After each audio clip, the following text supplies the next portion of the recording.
வணக்கம். இந்த வீடியோல the end of Oak Street அந்த படத்தை பத்தி தான் பார்க்க போறோம். ஆக்சுவலா இந்த படங்களுக்கெல்லாம் நம்ம தியேட்டருக்கு போறப்போ இந்த படத்தோட அந்த ட்ரெய்லர் டீஸ் எல்லாம் போட்டு ரொம்ப நல்லா காமிச்சிட்டாங்க. என்னடா டைனோசர் படம் இத்தனைக்கும் ஒரு ஊருக்குள்ள வந்து அப்புறம் நல்லா இருக்கும் போல இருக்கே, இத்தனைக்கும் ஒரு ஊர் ஏதோ தனியா பிச்சுக்கிட்டு பேர்ந்து எடுத்துட்டு வந்துருதுன்ற மாதிரிலாம் ட்ரெய்லர்ல காமிச்சாங்க. சரி, எனக்குமே ஒரு நல்ல எதிர்பார்ப்பு இருந்தது. இத்தனைக்கு ஐமேக்ஸ் மாதிரி போட்டிருந்தாங்க. ஆனால் ஐமேக்ஸ் நான் பார்க்கல. ஏன்னா படத்தோட டியூரேஷன் பார்த்தேன். 1.5 மணி நேரம் தான் இந்த ஒரு படத்தோட டியூரேஷன். என்னை பொறுத்த வரைக்கும் நம்ம ஒரு படம் பார்க்க போறோம். படம் வீட்லேருந்து கிளம்பி ஒரு 1/2 மணி நேரம், ஒரு 3/4 மணி நேரம், 1 மணி நேரம்லாம் நம்ம டிராவல் பண்ணி நின்று போய் டிக்கெட்டு ரூ. 300 ரூ. 200 கொடுத்து எடுத்து தேட்டர்ல போய் உட்கார்ந்தா, எடுத்த ஒரு இத்தனைக்கு 1.5 மணி நேரம் படம் நீங்க உங்களுக்கே தெரியும். 40, 45 ஒரு மணி நேரத்துல இன்டர்வல் விட்டுருவாங்க. அந்த படம் ஆரம்பிக்கிறதுக்கு முன்னாடி இன்டர்வல் விட்ட மாதிரி ஃபீல் ஆகும். டக்குன்னு ஆஃப் பண்ணிடுவானுங்க.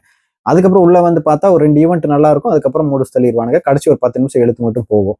பார்த்துட்டு திரும்ப 1.5 மணி நேரம் கழிச்சு வீட்டுக்கு வர்றதுனால ஒரு 4, 5 மணி நேரம் ஜஸ்ட் 1.5 மணி நேரம் படத்துக்காகன்றதை தாண்டி 1.5 மணி நேரம் படமும் ரொம்ப நல்லா இருந்தா ஓகே. இந்த அதுக்காக எல்லா ஷார்ட் படங்களும் ஆவரேஜ் நான் சொல்ல வரல. நீ 1.5 மணி நேரத்துல எவ்வளவு பெரிய கதையை சொல்லிடுவேன், எவ்வளவு விஷயத்துல நீ என்கேஜ் என்ன பண்ணிடுவேன். இந்த தும்பட் படம் பார்த்துருப்பீங்கன்னு நினைக்கிறேன். மொத்தம் படத்தோட நேரமே 90, 100 நிமிஷம் தான் நினைக்கிறேன். படம் அவ்வளோ நல்லா இருக்கும். நிறைய படங்கள் இருக்கு. ஷார்ட்டா இருந்தாலும் படத்துக்கு தேவையான ஆரம்பத்துல இருந்து எங்கேஜிங்கா வச்சு நிறைய படங்கள் கொண்டு போயிருக்காங்க. சரி, எதுக்கு இந்த பத்தி பேசிட்டு இருக்கேன்னா, எண்ட் ஆஃப் ஓக் ஸ்ட்ரீட் வந்து அந்த படத்தோட டியூரேஷன் ஒரு 1.5 மணி நேரம், 1 மணி நேரம் 40 நிமிஷம். சரி, டியூரேஷன் விடுங்க. படத்தோட கதை என்னன்னா, ஒரு ஃபேமிலி இருக்கு. அந்த ஊருக்குள்ள உங்களுக்கே தெரியும், ட்ரெய்லர் எல்லாம் பார்த்திருப்பீங்க. அந்த ஒரு ஏரியா ஓக் ஸ்ட்ரீட்ன்ற ஒரு ஏரியா.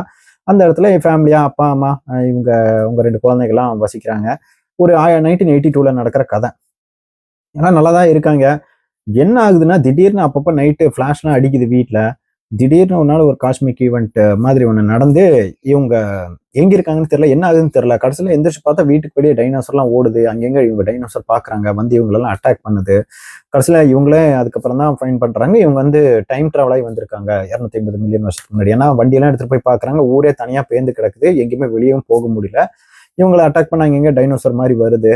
அதுல இருந்தெல்லாம் தப்பிச்சாங்களா இல்லையா, அதுக்கப்புறம் இது என்ன ஏதுன்னு கண்டுபிடிச்சு இதை விட்டு வெளியே போனாங்களா இல்லையன்றதான் மிச்ச படத்தோட கதை.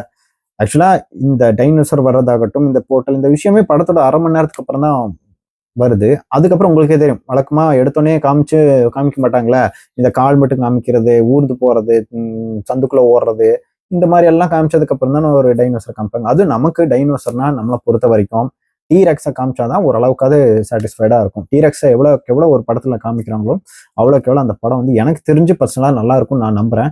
அதனாலதான் ஜுராசிக் வேர்ல்டு 1 வந்து அவ்வளோ ஹிட் ஆச்சு. ஏன்னா அதுல புதுசா ஒரு மியூட்டன்டான ஒரு டைனோசர் உங்களுக்கே தெரியும். அதுவும் இன்னொரு டீரெக்ஸ், இந்த மாதிரி விஷயங்கள் அதிகமாக காமிச்சிருக்காங்க. அப்புறம் மோசஸ், அந்த மாதிரி நிறைய சர்ப்ரைசிங்கான விஷயங்கள் காமிச்சதுனாலதான் ஜுராசிக் வேர்ல்டு 1 ரொம்ப நல்லா போச்சு. அதுக்கு அடுத்து செகண்ட் ஓரளவுக்கு போச்சு, தேர்ட் இன்னும் ஓரளவுக்கு போச்சு, ஃபோர்த்து சுத்தமா போச்சுன்ற மாதிரி தான் இருக்கு. பட் அகெயின் இந்த படத்துல ஃபர்ஸ்ட் எடுத்தோன்னா ஒரு 4 டைனோசர் காமிக்கிறாங்க. அது டைனோசர் மாதிரியே தெரியல, ஏதோ வான்கோழி மாதிரி தான் இருக்கு. எனக்கு அதை பார்த்தாலும் பயமா இல்லை, த்ரில்லா இல்லை. ஊருக்குள்ள அங்கிட்டு இங்கிட்டும் சுத்திக்கிட்டே இருக்கு. அதுக்கப்புறம் டீரெக்ஸ்னு ஒன்று காமிக்கிறாங்க. ஏன்னா நீங்க அவங்க என்ன ஏதோ காப்பிரைட் வாங்கி வச்சிருக்கானுங்களா, நீங்க டீரெக்ஸ் ஆக்சுவலா காமிக்கூடாதுன்றதுக்காக.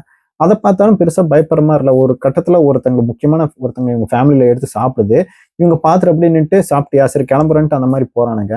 இது எல்லாத்தையும் தாண்டி, அதாவது வெறும் டைனோசர் படம் மட்டும் இல்லைன்றதை தாண்டி வீட்டுக்குள்ள ஒரு ஒரு சீன்ல அது ஸ்பாய்லரா இருக்கும். ஸ்பாய்லரை விடுங்க, என்ன பார்த்ததுன்னா பெரிய ஒரு பெரிய ஒரு அனகொண்டா வர மாதிரி காமிக்கிறாங்க. அதை பார்த்தா அனகொண்டா மாதிரியே இல்லை, ஏதோ ஒரு வெண்புழு மாதிரி ஒன்று இருந்துச்சு. அனகொண்டானா பார்த்தாலே பதறி அடிச்சிட்டோம்னா, அதை பார்த்தா என்னமோ புழு வீட்டுக்குள்ள வந்து அது பாட்டுக்கு சுத்திக்கிட்டு இருக்குன்ற மாதிரி தான் ஃபீல் ஆச்சு. அந்த மாதிரிதான் அந்த சீன்ஸ் எல்லாமே இருந்தது. எனக்கு தெரிஞ்சு அதான் ஒரு 40, 45, 50 நிமிஷத்துலயே இன்டர்வல் விட்டாங்க. அந்த சீன் வரைக்கும் பெருசா எதுவும் ஈவெண்ட்டே நடக்கல. அதுக்கு அடுத்து செகண்ட் ஹாஃப் உங்களுக்கு தெரியும், ஒரு 2 சீன் 3 சீன் நல்லா இருக்குன்றதுக்குள்ள படம் முடிஞ்சு கிளம்புன்ற மாதிரி தான் இருந்தது.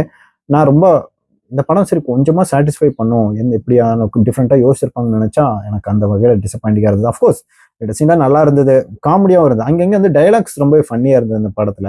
ஏன்னா இந்த படத்துல ஹியூமரை நான் எதிர்பார்க்கல, பட் ஹியூமர் அங்கங்க ஒர்க் அவுட் ஆச்சு. ஒரு டாக் வர சீன்ஸ் 2, 3 அந்த நாய்க்குட்டி வர சீன்லாம் ரொம்ப நல்லா இருந்தது. அதே சமயம் ஆப்கோர்ஸ் அந்த டீரெக்ஸ்ங்கிற பேர்ல ஒரு ஒரு சீன் ஆகட்டும், இந்த பாம்பு உள்ள வந்ததுக்கு அப்புறம் அது எப்படி அட்டாக் பண்ணி வெளியே அனுப்புறாங்க, அந்த மாதிரி சில காட்சிகள் நல்லா இருந்தது. அதுக்கப்புறம் இந்த விஷயங்கள் என்னென்னு கண்டுபிடிச்சு அது வெளியே போட்டதுக்கு அப்புறம் அங்க ஒரு விஷயம் ஒன்று ட்ரைன் பண்ணுவாங்க. அந்த காட்சிகளும் நல்லா இருந்தது. விஷுவல்ஸ் அங்கங்க இந்த ஊர் பேந்து வந்த விஷயங்களாகட்டும், இவங்க ஊரை சுற்றி வெளியே போகிற இந்த ஒரு காட்சிகள் எல்லாமே நல்லா தான் இருந்தது. அதை தாண்டி இந்த படத்தில் ஆஹா ஓஹோன்னு சொல்கிற அளவுக்குலாம் பெருசாக எதுவுமே ஒர்க் அவுட் ஆகலை. இன்கேஸ் தியேட்டருக்கு போய் இந்த படம் பார்க்கலாமான்னு கேட்டால் எனக்கு தெரிஞ்சு வேண்டாம், காசை வேஸ்ட் பண்ணுவேன்னு தான் சொல்லுவேன். ஓடிடியில் வந்ததுக்கப்புறம் உட்காந்து நீங்கள் சாப்பிட்ற டைமில் உட்காந்து போட்டு பார்த்தீங்கன்னா சாப்பிட்டு முடிக்கிறதுக்குள்ள இந்த படம் ஓட்டி முடிச்சிடலான்ற மாதிரி தான் இருந்தது. இத்தனைக்கும் எனக்கு இதெல்லாத்தையும் என்ன கஷ்டம்னா, இது 500 கொடுத்து போய் ஐமேக்ஸ்ல பாக்குறவன நிலைமையை யோசிச்சாதான் ரொம்ப கஷ்டமா இருக்கு. இது எல்லாத்தையும் தாண்டி ஒடிசி ஸ்பைடர்மேனத்துலயும் விட்டுட்டு இந்த படத்தை நிறைய ஸ்கிரீன் அலோகேட் பண்ணி ஐமேக்ஸ்ல நம்ம ஊர்லயே போட்டிருக்கானுங்க. எனக்கு தெரிஞ்சு ஒரு நாட் ஒர்த்தி, ஐமேக்ஸ்ல போய் பாக்குற அளவுக்கு இந்த படத்துல எந்த காட்சிகளும் இல்லை. அதுக்கப்புறம் ஏன் ஐமேக்ஸ்ன்னு சொல்லி தெரியறானுங்கன்னு தெரியல. ஏன்னா உங்களுக்கே தெரியும், ஐமேக்ஸ் நம்ம ஊர்ல 400-500 இருக்கும். அந்த அளவுக்கு ஒர்த் இல்லை. நான் கொடுத்த இந்த நார்மல் ஸ்க்ரீன் காசுக்கே நான் சரி நம்ம பேசாம ஸ்கிப் பண்ணிருக்கலாமேன்றது எனக்கு ஃபீல் ஆச்சு. பட் ஓவராலா ஒரு ஓகேஸ் படம் தான். ரொம்ப எதிர்பார்த்தேன், ஒண்ணுமே இல்லை. தேங்க்யூ.